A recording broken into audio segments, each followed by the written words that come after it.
Iran സംഘർഷത്തിനിടെ American യുദ്ധവിമാനം തകർന്ന സംഭവത്തിൽ പുതിയ വെളിപ്പെടുത്തലുകൾ പുറത്ത്.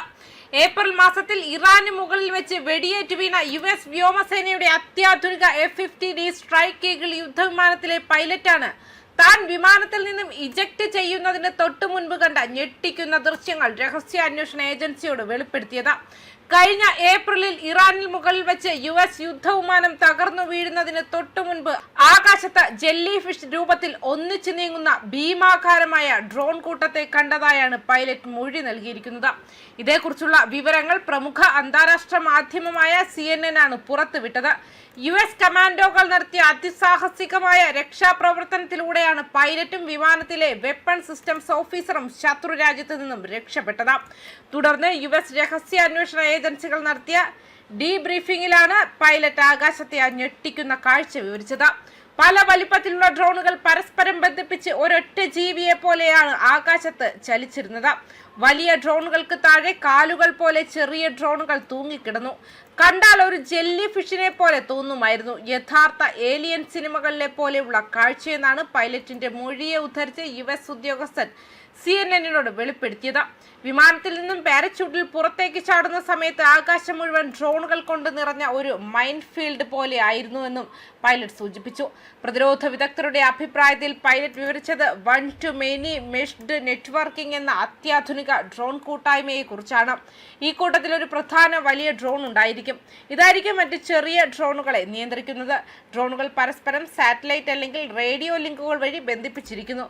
ശത്രുക്കൾ ജാമിംഗ് സാങ്കേതികവിദ്യ ഉപയോഗിച്ച് സിഗ്നൽ തകർത്താലും ഇവയ്ക്ക് പരസ്പരം ആശയവിനിമയം നടത്തി ലക്ഷ്യത്തിലേക്ക് നീങ്ങാനാകും. താഴ്ന്ന ഉയരത്തിൽ പറക്കുന്ന ഇത്തരം നൂറുകണക്കിന് ഡ്രോണുകൾക്ക് ഒരു വലിയ പ്രദേശത്തെ ആകാശ പ്രതിരോധ ശൃംഖലയെ നിഷ്പ്രഭമാക്കാനും യുദ്ധവിമാനങ്ങളുടെ ലക്ഷ്യം തെറ്റിക്കാനും സാധിക്കും. ഇതുവരെ ചൈനയ്ക്കും റഷ്യയ്ക്കും മാത്രം അവകാശപ്പെടാനുണ്ടായിരുന്ന ഡ്രോൺ സ്വാം സാങ്കേതിക വിദ്യ ഇറാൻ സ്വന്തമാക്കിയോ എന്നാണ് ഇപ്പോൾ അമേരിക്കൻ സൈനിക വൃത്തങ്ങൾ പരിശോധിക്കുന്നത്. അതേസമയം ഡ്രോൺ രൂപീകരണത്തിന് കൃത്യമായ പങ്ക് വ്യക്തമല്ല. വിമാനത്തിന്റെ നഷ്ടത്തിന് ഇത് നേരിട്ട് കാരണമായെന്ന് അന്വേഷകർ പരസ്യമായി നിഗമനത്തിലെത്തിയിട്ടില്ല. ദിവാർ സോൺ അനുസരിച്ച് അറിയപ്പെടുന്ന ഒരു പറക്കൽ പാതയിൽ സ്ഥാപിച്ചിരിക്കുന്ന ഒരു ആകാശ തടസ്സം അല്ലെങ്കിൽ മൈൻഫീൽഡായി രൂപീകരണം പ്രവർത്തിച്ചിരിക്കാമെന്നാണ് ഒരു സിദ്ധാന്തം. അത്തരമൊരു സ്ക്രീനിലേക്ക് പറക്കുന്ന ഒരു വിമാനത്തിന് കൂട്ടിയിടി, പ്രോക്സിമിറ്റി സ്ഫോടനങ്ങൾ അല്ലെങ്കിൽ ഡ്രോണുകൾക്കിടയിൽ പരസ്പരം ബന്ധിപ്പിച്ചിരിക്കുന്ന കേബിളുകൾ എന്നിവയാൽ പോലും കേടുപാടുകൾ സംഭവിക്കാൻ സാധ്യതയുണ്ട്. അത്തരമൊരു തന്ത്രം ഉപയോഗിച്ചതിന് പൊതു തെളിവുകൾ ഇല്ലെന്ന് TWZ മുന്നറിയിപ്പ് നൽകി. എന്നിരുന്നാലും ഈ ആശയം ബാരേജ് ബലൂണുകളുടെ ഒരു ആധുനിക പതിപ്പിനോട് സാമ്യമുള്ളതാണെന്നും വഴക്കമുള്ളതും വേഗത്തിൽ വിന്യസിക്കാവുന്നതുമായ പ്രതിരോധ തടസ്സം വാഗ്ദാനം ചെയ്യുന്നുവെന്നും അവർ അഭിപ്രായപ്പെട്ടു. പൈലറ്റ് വിവരിച്ച കഴിവ് സൈനിക വിദഗ്ധൻ one to many meshed networking എന്ന് വിളിക്കുന്നതുമായി യോജിക്കുന്നു.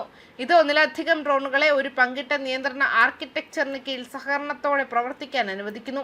പൈലറ്റ് വിവരിച്ച കൃത്യമായ ശേഷി ഇറാൻ ഉണ്ടെന്ന് US ഇന്റലിജൻസ് മുൻപ് വിലയിരുത്തിയിരുന്നെങ്കിലും ഇറാനിയൻ ഡ്രോൺ വികസനത്തിന് റഷ്യയിൽ നിന്നും ചൈനയിൽ നിന്നും പിന്തുണ ലഭിക്കുന്നതായി വളരെ കാലമായി റിപ്പോർട്ടുകളുണ്ട്.